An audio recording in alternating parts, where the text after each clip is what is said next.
जीवन की परिस्थितियों में मनुष्य का धन बल, बाहुबल या अन्य उपलब्धियां केवल एक सीमा तक उसका साथ देती हैं। परंतु जब उसका विश्वास तथा आज्ञाकारिता परमेश्वर की विश्वसनीयता के साथ जुड़ जाती हैं, तो आश्चर्य कर्म होने लग जाते हैं।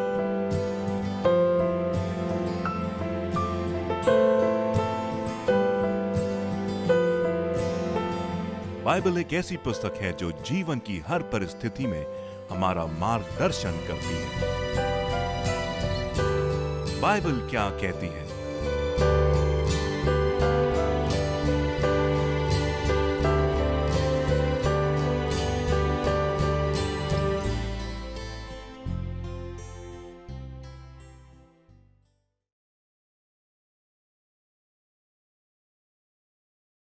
नमस्कार, मैं रिनी आपकी आशा कार्यक्रम में आप सबका स्वागत करती हूँ।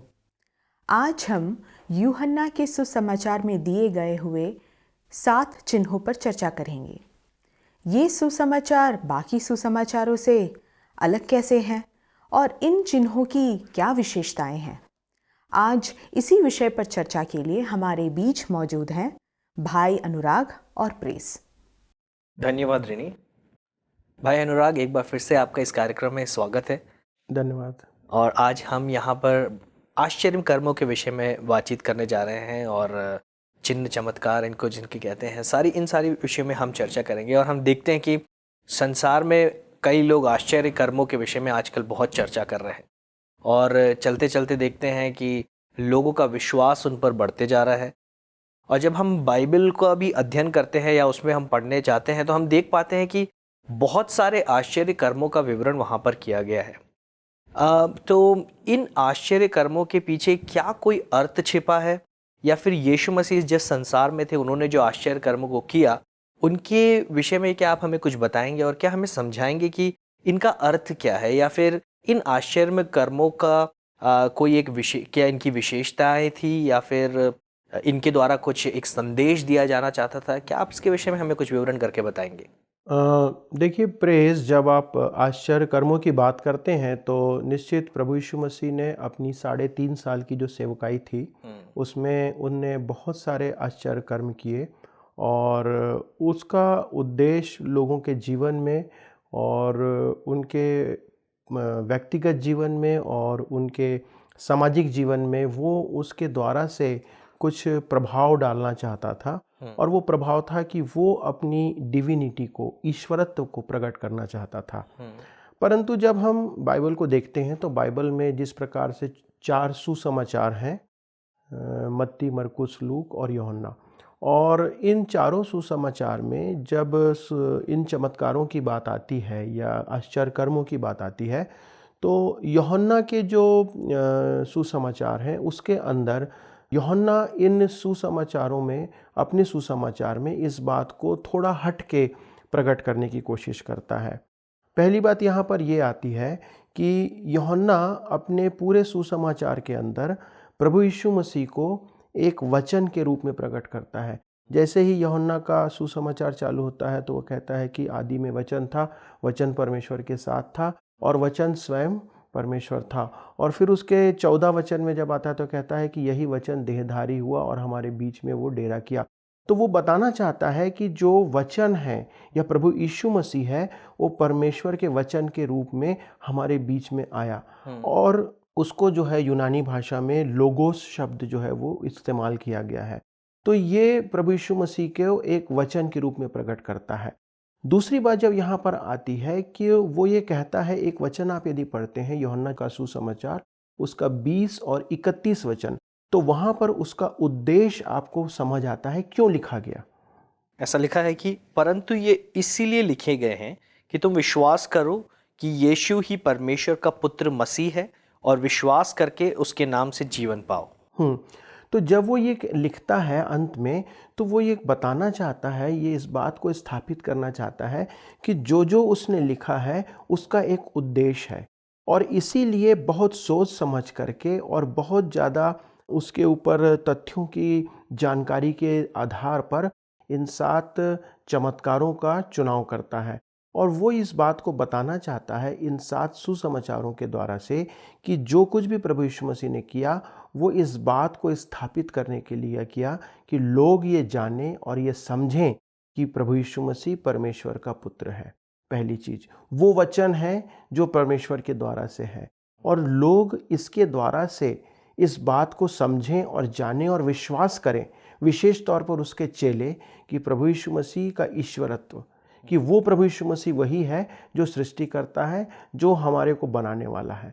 तो इन सारी बातों को स्थापित करने के लिए चेलों को और विश्वास करने वालों के लिए इस बात को एक सबूत के रूप में, चिन्ह के रूप में ज़्यादा उसने प्रकट किया है। वो उसको चमत्कार नहीं कहता, वो उसको चिन्ह कह करके प्रकट करता है। तो उसका उद्देश्य यही है कि वो प्रभु यीशु मसीह को परमेश्वर के पुत्र के रूप में लोग विश्वास करें। आपने जैसे कहा कि अभी ये जो चिन्ह के रूप में इसे प्रदर्शित किया गया है, तो ऐसा क्या कुछ हमारे पास ऐसे कुछ वचन है जिसके द्वारा हम समझ सकते हैं कि जहाँ पर ऐसा लिखा है कि इस आश्चर्य कर्मों के द्वारा ये परमेश्वर चिन्ह को दर्शाना चाहता है? प्रेज, आप बहुत सही कह रहे हैं। जो कि यहाँ पर एक वचन हमको मिलता है, यूहन्ना रचित सुसमाचार, उसका 21 अध्याय और उसका 25 वचन। जब आप उसको पढ़ते हैं तो वहाँ पर यूहन्ना अपने सुसमाचार को समाप्त करते हुए ये कहता है कि यीशु मसीह ने ऐसे बहुत से काम किए और बहुत से चिन्हों को प्रकट किया जो कि इस पुस्तक में लिखे नहीं गए हैं, परंतु वो बहुत चुनाव करके विशेष चिन्हों को प्रकट करने के लिए इन चमत्कारों को यहाँ पर वो उपयोग करता है, जो कि आश्चर्य कर्म है प्रभु यीशु मसीह के द्वारा किए गए। तो इन आश्चर्य कर्मों को जिसकी हम चर्चा कर रहे हैं, जो चिन्हों की हम चर्चा कर रहे हैं, क्या आप हमें इसके बारे में और विवरण करके बताएंगे कि ये कौन से आश्चर्य कर्म हैं? क्योंकि आपने कहा कि यीशु मसीह ने बहुत सारे आश्चर्य कर्मों को किया, लेकिन वो सारे आश्चर्य कर्मों का उद्देश्य अलग अलग है, लेकिन जो यूहन्ना आश्चर्य कर्म के विषय में बता रहा है या चिन्ह के विषय में बता रहा है वो कुछ अलग ही है। तो क्या आप बताएंगे कि वो कौन से ऐसे चिन्ह हैं जिनके विषय में यूहन्ना बात कर रहा है?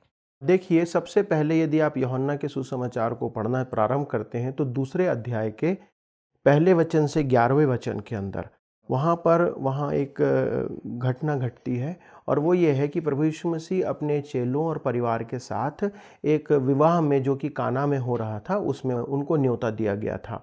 और जब प्रभु यीशु मसीह उस न्योते में जाते हैं, उस विवाह में, तो वहाँ पर बताया गया है कि वो दाखरस जो है वो घट जाता है। और तब प्रभु यीशु मसीह के माता उससे आके कहती है कि दाखरस घट गया है, तो वो कहते हैं कि हे स्त्री, मेरा समय अभी नहीं आया है। परंतु प्रभु यीशु मसीह उनकी आवश्यकता के अनुसार वो कहते हैं कि वहाँ पर जो यहूदियों की शुद्ध करने की रीति थी उसके अनुसार वहाँ पर 6 मटके रखे हुए थे, और वो कहते हैं कि इसको मुँह भर दो।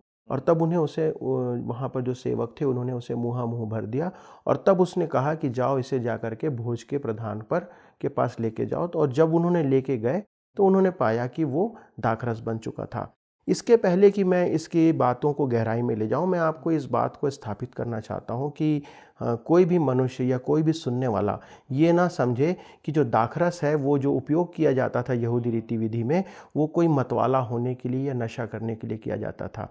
ये दाखरस जो है वो एक उनकी रीति विधि थी, जो कि जिसमें अल्कोहल नहीं होता था, जिसमें किसी प्रकार का नशा नहीं होता था, और वो लोगों को परोसा जाता था।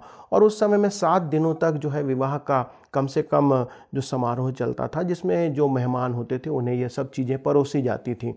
बाइबल बताती है कि प्रभु यीशु मसीह ने पहला जो आश्चर्य कर्म था वो यहाँ पर प्रकट किया काना के विवाह में, और इसके द्वारा से प्रभु यीशु मसीह इस बात को प्रकट करना चाहते हैं कि वो हमारे दिन प्रतिदिन के जीवन में, हमारी समस्याओं में वो हमारे साथ खड़े रहना चाहते हैं। दूसरी बात यहाँ पर ये आती है कि प्रभु यीशु मसीह की जो उपस्थिति है हमारे जीवन में परिवर्तन ला सकती है। किसी प्रकार की भी समस्याएं यदि हमारे जीवन में हो तो वो उन सारी बातों को सही रूप में लाने के लिए सामर्थ्य रखता है। एक और बात यहाँ पर आती है कि प्रभु यीशु मसीह इस विवाह के द्वारा से इस विवाह की पवित्रता को, इस विवाह की जो आवश्यकता है उसको भी एक अनुमति प्रदान करते हैं। परंतु अंत में जब आप आते हैं, उसके 11वें वचन को पढ़ते हैं, तो वहाँ पर आप पढ़िएगा, यदि आपने बाइबल खोली है तो। यीशु ने गलील के काना में अपना पहला चिन्ह दिखाकर अपनी महिमा प्रकट की और उसके चेलों ने उस पर विश्वास किया। तो तो यहाँ पर प्रभु यीशु मसीह स्वयं इस बात को बताते हैं कि प्रभु यीशु मसीह ने अपनी महिमा प्रकट की। प्रभु यीशु मसीह इस बात को पहले स्थापित करना चाहते हैं कि महिमा का प्राप्त करने वाला कौन है? केवल परमेश्वर। यहूदियों के लिए यदि किसी को महिमा दी जा सकती है तो वो है केवल परमेश्वर। और यहाँ पर प्रभु यीशु मसीह अपनी महिमा को यहाँ पर प्रकट करते हैं एक ईश्वर के रूप में। तो ये चेलों के लिए और जो उसके साथ विश्वासी हैं उनके लिए आवश्यक है कि वो जाने कि प्रभु यीशु मसीह जो है वो महिमा प्राप्त करने के योग्य है। प्रभु यीशु मसीह ने अपनी महिमा को प्रकट किया और इसके द्वारा से प्रभु यीशु मसीह ने अपनी सेवा को प्रारंभ किया और वहाँ पर वो एस्टैब्लिश करते हैं, स्थापित करते हैं कि मैं ही परमेश्वर हूँ। अपने ईश्वरत्व को उसने अपने लोगों के ऊपर प्रकट किया। जी, ये तो बहुत ही अच्छी बात है, क्योंकि हमको ये बात समझने को मिला कि ऐसा जो चिन्ह परमेश्वर ने किया, यीशु मसीह ने किया, उसके द्वारा ही उन्होंने बता दिया कि वो परमेश्वर हैं, और खुद ही उन्होंने अपनी महिमा के लिए या फिर अपनी महिमा दूसरों को दिखाने के लिए, क्योंकि ये जो पहला चिन्ह चमत्कार जो यीशु मसीह ने बाइबल में या अपनी सेवकाई के दौरान में किया, और शायद हो सकता है कि उस दिन लोग विश्वास नहीं करते हो यीशु मसीह पर, या मानते हो अच्छा व्यक्ति है ये और एक अच्छा व्यक्ति के रूप में उसके पीछे चल रहे हैं या अच्छा शिक्षक है, लेकिन उसको परमेश्वर के रूप में जानने के लिए उसकी महिमा देखना ज़रूरी है।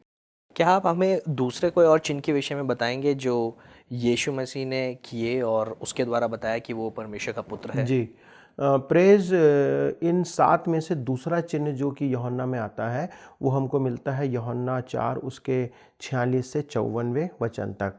वहाँ पर आप देखते हैं कि एक राजा का कर्मचारी था जो प्रभु यीशु मसीह के पास आता है और उसका पुत्र जो है वो कफरनहूम एक स्थान था जो कि वहाँ से कुछ दूरी पर था। तो प्रभु यीशु मसीह काना में थे और वो उसकी जो पुत्र था वो कफरनहूम में था। वो प्रभु यीशु मसीह के पास आता है उसकी चर्चा सुन करके कि प्रभु यीशु मसीह चंगा करने वाला है, वो आश्चर्य कर्म करने वाला है, और वो आकर के कहता है कि हे प्रभु तू मेरे साथ चल और मेरे पुत्र को चंगा कर दे। तो जब प्रभु यीशु मसीह इस बात को सुनते हैं तो वो उसके ये नहीं कहते कि मैं तेरे साथ चलूँगा, परंतु वो उससे कहते हैं कि जा चिंता मत कर और तेरा पुत्र जो है वो चंगा है।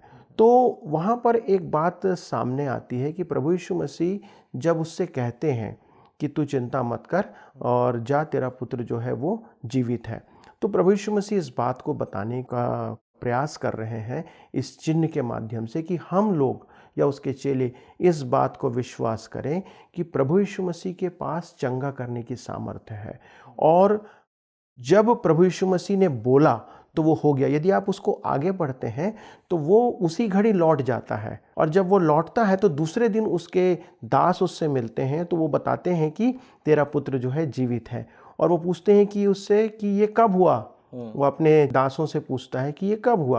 वो कहते हैं समय बताते हैं, तो वो उसको स्मरण आता है ये उसी घड़ी हुआ जिस समय प्रभु यीशु मसीह ने कहा कि जा तेरा पुत्र जीवित है। तो ये प्रभु यीशु मसीह वो परमेश्वर है जिसके शब्दों में, जैसे मैंने कहा वचन में उसके सामर्थ्य, उसने बोला। और यदि हम पुराने नियम के अंदर पढ़ते हैं वहाँ लिखता है कि जब वो बोलता है तो पहाड़ डोल उठते हैं, पृथ्वी काँप उठती है। तो ये परमेश्वर है प्रभु यीशु मसीह जिसके शब्दों में, वचन के अंदर ताकत है, और इसीलिए यूहन्ना कहता है कि वो वचन था जो हमारे बीच में डेरा किया। तो ये स्थापित करना चाहता है प्रभु यीशु मसीह कि हम जाने कि वो हमारा ऐसा परमेश्वर है जिस पर हम विश्वास कर सकते हैं। वो हमारे बीच में आया ताकि हम इस चिन्ह को पहचानें कि प्रभु यीशु मसीह हमसे प्रेम करते हैं। यहाँ पर ये एक सवाल होता है कि जब यीशु मसीह ने उस व्यक्ति के बालक को उसने चंगा किया, उसने बोल दिया, तो यहाँ पर जो व्यक्ति है उसने उस पर विश्वास कर लिया। क्या इतना आसान है? क्या उसके विश्वास के द्वारा भी कुछ हुआ है? देखिए, जो उस बेटे की चंगाई है वो तो प्रभु यीशु मसीह के बोलने से हुई, लेकिन वहाँ पर उसके काम का या कार्य का एक बहुत बड़ा फैक्टर है जो कि काम करता है। वहाँ पे स्पष्ट लिखा हुआ है कि उसने विश्वास किया और तत्काल वो जो कर्मचारी था राजा का वो वहाँ से पलट जाता है। वो था विश्वास जो कि कार्य में प्रकट हुआ, फेथ इन एक्शन जिसको कहते हैं। उसने उसकी बात को तत्काल माना और पलट गया। और यहाँ पर एक बहुत अच्छी बात हमारे सीखने के लिए है। हम जो भी विश्वास करते हैं प्रभु यीशु मसीह पर, या चाहे कोई भी हो, यदि हम प्रभु यीशु मसीह से प्रार्थना करते हैं, वो हमारी प्रार्थना और विनती को सुनने वाला परमेश्वर है। वो बताता है कि तुम यदि मुझसे मांगोगे तो मैं तुम्हें दूंगा। और एक माता पिता होने के नाते हम अपने बच्चों के लिए प्रार्थना कर सकते हैं। आज हमारे बच्चों की यदि स्थिति ऐसी है कि वो प्रभु में नहीं है, प्रभु से दूर हैं, उनके जीवन यदि खराब हो रहे हैं, तो एक बात यहाँ पर प्रभु हमको सिखाता है कि मुझसे मांग और मैं तुझे दूंगा। और वो हमको कहना चाहता है कि हम उसको परमेश्वर के सामने जब अपनी वचन, अपनी प्रार्थनाओं को रखते हैं, वो हमारी सुनेगा। और एक और बात है जो कि माता पिता अपनी संतानों के लिए इस पृथ्वी पर धरोहर के रूप में छोड़ सकते हैं, वो ये है कि हम अपने बच्चों के लिए मध्यस्थता की प्रार्थना करें। हम अपने बच्चों के लिए जब गिड़गिड़ाएंगे परमेश्वर के सामने, तो परमेश्वर जो है वो हमारी प्रार्थनाओं का उत्तर जो है वो सही रूप में देगा। जैसे उसने सृष्टि की रचना किया, वो हमारे लिए रचना करने की सामर्थ्य रखता है। तो इससे तो हम ये सीखे कि हमारा विश्वास जो होना चाहिए कितना ही ज़रूरी है कि हम परमेश्वर पर विश्वास करें, ना केवल विश्वास लेकिन उसको अपने कार्य में भी लाना चाहिए। सो क्या आप हमें ये बताएंगे कि जो यूहन्ना के पुस्तक में जो 5वें अध्याय में जो एक चमत्कार के विषय में या फिर चिन्ह के विषय में लिखा है, इसको ऐसा कहा जाए तो, जहाँ पर बेतसदा के कुंड का जो एक विवरण किया गया है, सो उसके ज़रिए कैसे परमेश्वर ने अपनी महिमा या फिर परमेश्वर ने कैसे दर्शाया क्या उस चिन्ह के ज़रिए कि वो परमेश्वर का पुत्र है या वो परमेश्वर है? ये जो तीसरा चिन्ह है, यहाँ पर हम देखते हैं कि बैतसदा के कुंड के पास होता है। वहाँ पर एक बैतहसदा का जो कुंड था, वहाँ पर उस समय ऐसा होता था कि बहुत से रोगी आकर के वहाँ पर एकत्र होते थे, और एक नियुक्त समय पर स्वर्गदूत आकर के उस पानी को हिलाता था, और उस समय जो भी पहला उसमें उतरता था वो चंगा हो जाता था। वहाँ पर हजारों की संख्या में वहाँ पर लोग जो है बीमारी की दशा में, कोई लकवे का रोगी था, कोई अंधा था, कोई लंगड़ा था, सब आकर के वहाँ रहते हैं। और वहाँ पर एक रोगी था जो कि 38 वर्षों से वहाँ पर पड़ा हुआ था। और प्रभु यीशु मसीह उसके पास आते हैं। जब यूहन्ना 5 अध्याय को उसका 1 से 15 वचन आप पढ़ते हैं, वहाँ पर ये दृष्टांत आपको देखने को मिलता है। तो वहाँ पर प्रभु यीशु मसीह जो है वो यरूशलेम को जा रहे थे पर्व के लिए, लेकिन प्रभु यीशु मसीह जो है वो डायरेक्ट मंदिर में नहीं जाते हैं और बैतहसदा के पूल के पास या उस कुंड के पास आते हैं और वहाँ पर उस रोगी से मुलाकात करते हैं। आप इस बात को समझने की आवश्यकता है कि प्रभु यीशु मसीह के लिए रीति विधि से ज़्यादा मनुष्य की आवश्यकताएं जरूरी थी। जब वो पृथ्वी पर आया, वो लिखा हुआ है कि वो पर्व के लिए जा रहे थे, परंतु उनके लिए पर्व का महत्व तो ये नहीं था कि वो मंदिर में जा कर के रीति विधि को पूरी करें, परंतु उसकी आवश्यकता ये थी कि वो इस बात को देख रहा था कि वहाँ पर एक व्यक्ति है जो 38 वर्ष से पड़ा हुआ है। दूसरी बात यहाँ पर सामने आती है कि प्रभु यीशु मसीह अपने कार्यों के बीच में, अपनी सेवा के बीच में किसी भी व्यक्ति की आवश्यकता यदि है तो वो उसके लिए ज़्यादा महत्वपूर्ण है। यदि आप 38 वर्ष के रोगी को देखेंगे, यदि आप उस स्त्री को देखेंगे जिसको कई वर्षों से लहू बहता था, यदि आप किसी और भी व्यक्ति को देखते हैं, वहाँ पर लिखा है कि प्रभु यीशु मसीह ने अपनी चंगाई उस पर प्रकट किया। और वहाँ पर प्रभु यीशु मसीह जा कर के उस व्यक्ति से पूछते हैं कि क्या तू चंगा होना चाहता है। एक प्रश्न प्रभु यीशु मसीह का उस व्यक्ति से, और वो क्या कहता है कि हे प्रभु, मेरे पास कोई नहीं है जो कि मेरी सहायता कर सके कि मैं जब पानी हिलाया जाए तो मैं उस कुंड में उतर सकूं। तो प्रभु यीशु मसीह उससे ये कहना चाहते हैं कि तुझे किसी प्रकार के मनुष्य की आवश्यकता नहीं है। मनुष्य को यदि किसी की आवश्यकता है चंगाई के लिए, वो है परमेश्वर की। दूसरे शब्दों में प्रभु यीशु मसीह न केवल शारीरिक चंगाई की बात कर रहे हैं, परंतु यहाँ पर आत्मिक चंगाई की बात हो रही है कि यदि हमको आत्मिक तौर पे चंगाई की आवश्यकता है तो प्रभु यीशु मसीह जो है वो हमारे लिए चंगाई को प्रदान करने का काम कर सकते हैं। तो ये है प्रभु यीशु मसीह का तीसरा चिन्ह। तो यहाँ पर वो बताते हैं कि मैं वो परमेश्वर हूँ जो तुम्हारे लिए आया हूँ, मैं तुम्हारे लिए कर। वो अपना सारा रास्ता छोड़ करके उस व्यक्ति के पास आया और उससे कहता है कि उठ, अपनी खाट उठा और चल। फिर वहाँ पर फिर यही बात आता है, फेथ इन एक्शन। उसने उसकी आज्ञा का पालन किया और तत्काल उसने चंगाई को प्राप्त किया। तो इस प्रकार से प्रभु यीशु मसीह इस तीसरे चिन्ह के द्वारा ये स्थापित करते हैं कि प्रभु यीशु मसीह ही परमेश्वर की संतान है और वो परमेश्वर है। एक बात यहाँ पर ध्यान देने की है कि प्रभु यीशु मसीह पर्व के लिए जा रहे थे और वो सबत का समय था। यहूदियों के लिए सब्त जो है वो बहुत महत्वपूर्ण होता है, जिसको कि वो पवित्र मानते हैं और उस दिन कोई काम नहीं करते, और ये उनकी रीति विधि थी कि वो उस दिन कोई काम नहीं करते थे। लेकिन प्रभु यीशु मसीह ने उस व्यक्ति को, जो कि 38 वर्ष का रोगी था, उसको सब्त के दिन चंगा किया। प्रभु यीशु मसीह ये बताते हैं कि मैं वो परमेश्वर हूँ जो शब्द का बनाने वाला परमेश्वर हूँ। शब्द को क्या करना है क्या नहीं करना है वो परमेश्वर से बेहतर और कोई नहीं कह सकता। दूसरी बात ये आती है इस विषय में कि जो लॉ मेकर है, नियम बनाने वाला है, वही नियम को बदलने की सामर्थ्य रखता है। परमेश्वर ने सबत के दिन के नियम को बनाया था, और यहाँ पर सबत के दिन ही प्रभु यीशु मसीह ने इस कार्य को करके उसको तोड़ा नहीं, परंतु उसने उस बात को पूरा किया कि हमारे लिए सबत का महत्व क्या है, कि हम कोई अच्छे काम को या ऐसे काम को जो कि परमेश्वर को महिमा देने वाला है, उसको करना छोड़ करके हम सिर्फ यदि रीति विधि पूरी करने में लगे रहें, तो हमारे लिए सबत के दिन को पवित्र मानने से कोई फायदा नहीं होगा। और प्रभु यीशु मसीह एस्टेब्लिश करते हैं कि हाँ, ये शब्द को बनाने वाला मैं परमेश्वर हूँ, और मैं ही इस दिन में इसके नियम को बदलने की या इसके अंदर किस काम को करना है उसके महत्व को बताने का काम प्रभु यीशु मसीह प्रकट करते हैं। और ये बताते हैं कि मैं ही वो यीशु हूँ या परमेश्वर हूँ जो अदृश्य परमेश्वर का प्रतिरूप हूँ, कि लोग जाने और विश्वास करें कि यीशु मसीह ही प्रभु है। ये तो आपने बिल्कुल सही कहा कि जो परमेश्वर ने सबत का दिन दिया उसकी महिमा के लिए दिया। अब इससे बड़ी महिमा परमेश्वर की और कौन कर सकता है। शायद हम कभी कभी गलत सोचते हैं, रीति रिवाज में फंस जाते हैं, लेकिन परमेश्वर की महिमा ही सबसे बड़ा उद्देश्य है। क्या हमें आप और बाकी चिन्हों के विषय में बताएंगे जिसके द्वारा हम समझे कि परमेश्वर, यीशु मसीह परमेश्वर का पुत्र है?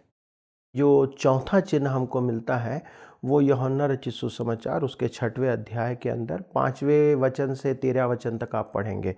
वहाँ पर लिखा हुआ है कि प्रभु यीशु मसीह के पीछे बहुत से लोगों की भीड़ जो है वो चली आती थी, और वो वचन सुनते सुनते जो है वो वीरान में एकांत में निकल गए प्रभु यीशु मसीह के साथ। और जब प्रभु यीशु मसीह ने देखा कि ये लोग भूखे हैं और उनके पास भोजन करने को कुछ भी नहीं है, और वो कहता है कि ये लोग तो थक करके रास्ते में चूर हो जाएंगे, तब प्रभु यीशु मसीह क्या कहते हैं कि उनके शारीरिक भोजन की आवश्यकता के आधार पर वो अपनी कुछ विशेष बातों को, चिन्हों को प्रकट करते हैं। वो कहते हैं अपने चेलों से कि तुम इनके लिए खाने की व्यवस्था करो।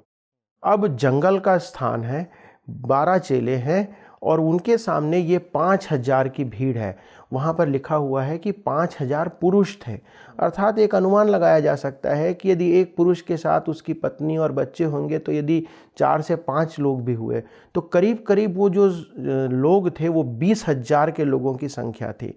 और इन लोगों के लिए खाने की व्यवस्था, भोजन की व्यवस्था करना चेलों के लिए बड़ा मुश्किल था। वो कहते हैं कि इतने पैसे कहाँ से आएंगे हमारे पास, इतने दिनार कहाँ से आएंगे कि हम इन लोगों के लिए भोजन की व्यवस्था कर सकें। तब वो कहता है, प्रभु यीशु मसीह से फिलिपुस आकर के कहता है कि यहाँ पर एक लड़का है जिसके पास जौ की 5 रोटी और 2 मछलियाँ हैं, और वो कहता है कि वो मेरे पास ले आओ। और तब प्रभु यीशु मसीह ने उस रोटी को और मछली को हाथ में लिया और ले करके वो धन्यवाद दिया और शिष्यों से कहा कि लोगों को बिठाल करके उन्हें बांट दो। यहाँ पर प्रभु यीशु मसीह एक बहुत ही अद्भुत चमत्कार यहाँ पर करके दिखाते हैं। ये प्रभु यीशु मसीह वो परमेश्वर है जिसने कि इस्राएलियों को 40 वर्ष तक आकाश से मन्ना गिरा करके खिलाया। प्रभु यीशु मसीह चाहते तो अपनी उस सामर्थ को उपयोग करके इन 5000 पुरुषों के साथ जो भीड़ थी उन लोगों को आकाश से मन्ना गिरा करके खिला सकते थे। उनमें ये सामर्थ्य थी। He is a creator God, वो सृष्टि करने की सामर्थ्य रखते हैं। परंतु यहाँ पर प्रभु यीशु मसीह ने ऐसा नहीं किया, उसने इंतज़ार किया कि वो चेले क्या करते हैं। यहाँ पर 2 महत्व है। एक है फिलिपुस का, जो कि वहाँ पर उसको खोज करके लेके आता है उस लड़के को जिसके पास 5 रोटी और 2 मछली थी। तो हमारा एक महत्व यहाँ पर है सेवा के अंदर कि हम अपने आसपास के लोगों के पास कौन सी योग्यताएं हैं, कौन सी विशेषताएं हैं, वो हम परमेश्वर के पास या प्रभु यीशु मसीह के पास लेके आए। दूसरी बात है कि वो छोटा बालक जिसके पास 5 रोटी और 2 मछली है, एक बच्चे को यदि आप किसी चीज़ को खाने के लिए देंगे तो शायद वो किसी दूसरे से बांटना कभी नहीं चाहेगा। वो शायद भूख लगती तो अकेले कोने में बैठ करके अपना टिफ़िन जो उसकी माता ने शायद उसे दिया था उसे खा लेता। लेकिन ऐसा नहीं करता है। उस छोटे बच्चे ने जो कुछ उसके पास था उसने प्रभु के चरणों पे अर्पित कर दिया, और प्रभु यीशु मसीह ने उसे लिया और लेकर के लोगों को आशीष के लिए इस्तेमाल किया। वो छोटे बच्चे से एक बहुत अच्छी शिक्षा हमको मिलती है कि जब हम परमेश्वर के राज्य में काम करते हैं, जो कुछ हमारे पास है यदि हम उसको देते हैं तो वो उसे बहुत सारे लोगों के लिए आशीष का कारण ठहरा सकता है। लेकिन एक और बात जो मैं यहाँ पर आपको बताना चाहता हूँ कि जब कभी भी हम प्रभु यीशु के पास कुछ भी चीज़ लेके आते हैं, सबसे पहले वो परमेश्वर को धन्यवाद देता है। यदि हम उसके पास आते हैं, यदि कोई मनुष्य उसके पास आता है, तो वो उसके जीवन के लिए परमेश्वर को धन्यवाद देता है, और धन्यवाद देने के बाद वो परमेश्वर की महिमा करता है। उसमें लिखा है कि उसने धन्यवाद दिया और परमेश्वर को धन्यवाद देने के बाद उसकी महिमा किया।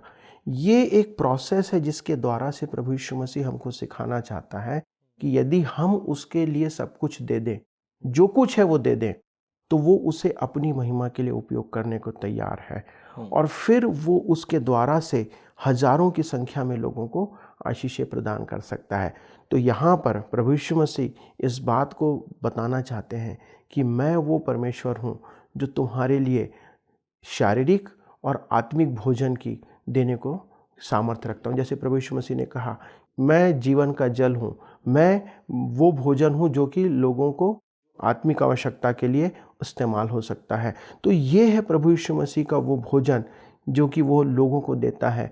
और जब आप आगे आते हैं तो वो अपनी देह जो है वो लोगों के लिए देता है। जब हम उस पवित्र ब्यारी की बात करते हैं तो वो कहता है कि ये मेरी देह है जो बहुतों के लिए तोड़ी जाती है, जो दी जाती है। तो प्रभु यीशु मसीह वो भोजन है जो हमको न केवल शारीरिक परंतु आत्मिक तृप्ति के लिए उपयोग कर सकता है। तो प्रभु यीशु मसीह यहाँ पर इस्टेब्लिश करते हैं कि मैं अपना जीवन, अपना शरीर लोगों के लिए देता हूँ, जिसके द्वारा से संसार के लोग आत्मिक तौर पे दृढ़ होने पाए। जी बहुत बहुत धन्यवाद अनुराग जी, आपने हमें संक्षिप्त रूप से हमें इन कुछ बातों को बताया कि इन चिन्हों के द्वारा हम समझ सकते हैं कि यीशु मसीह परमेश्वर का पुत्र है। और आज हमने यहाँ पर सारी बातों को तो नहीं देखा, लेकिन इन बातों के द्वारा मैं ऐसे ही अपेक्षा करता हूँ कि हम में से हर एक लोग जो इस कार्यक्रम को देख रहे हैं या सुन रहे हैं वो परमेश्वर से आशीष को प्राप्त करने पाएंगे। सो आइए हम अपने दर्शकों के लिए प्रार्थना करते हैं। स्वर्गीय पिता, हम आपको धन्यवाद देते हैं और आपसे विनती और प्रार्थना करते हैं कि जितने लोग इस कार्यक्रम को देखते हैं और सुनते हैं, हर एक व्यक्ति आशीष को प्राप्त करने पाए और इस वचन के द्वारा इस बात को समझने पाए कि आप ही परमेश्वर के पुत्र हैं और आप परमेश्वर हैं जिसको संसार में भेजा गया ताकि आपके द्वारा लोगों को आज़ादी मिलने पाए और उस स्वतंत्रता के जीवन में वो प्रवेश करने पाए। प्रभु जी, हम आपको धन्यवाद देते हैं जो आपने चिन्ह आपने हमारे लिए दिया गया ताकि हम आप पर विश्वास कर सके। सारी बातों के लिए धन्यवाद देते हैं। अनुराग जी के लिए धन्यवाद देते हैं जिन्होंने हमें बड़ी अच्छे रूप से यहाँ पर इन बातों की शिक्षा प्रदान की और हमें सिखाया।